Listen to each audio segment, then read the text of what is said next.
Hey everybody, Steve at Benford Guitars here. I just want to do a quick video today on this forearm bevel I'm working on for a customer out in New Hampshire, Mike P. We got a mahogany body, and I'm going to have this this really cool flame maple burl top here. And what we're doing here is this top is a little bit thicker. It's about 1/4 inch thick.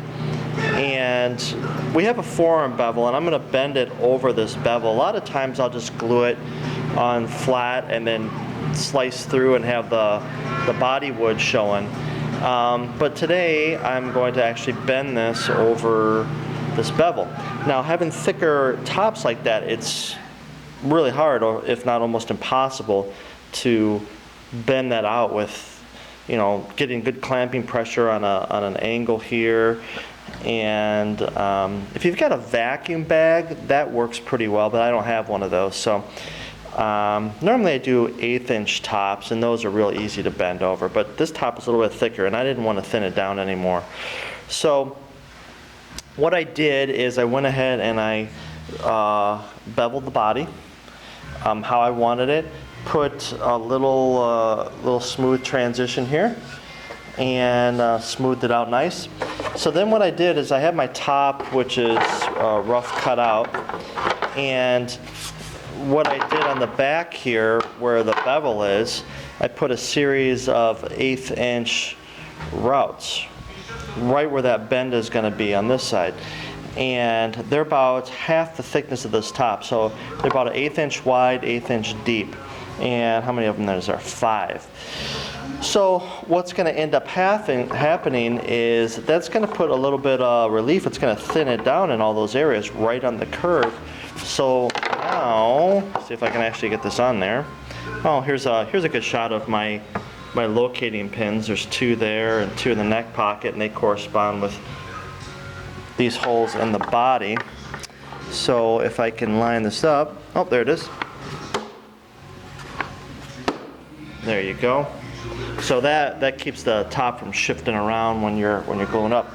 So now you can see the gap that I've got to do here. That's pretty substantial. So now what I'm going to be able to do is I'm going to be able to clamp this, and it's going to go right down like that. And I'm putting a decent amount of pressure, but it's enough for me to just clamp it with my fingers like that. And it's going to be nice and tight right around there. So pretty cool. Something to think about. So what I did is I did it with just my Dremel tool with a router base. This is a Stuart McDonald precision router base that I made a plexiglass base for it, so I could have a wider base and a nice straight edge.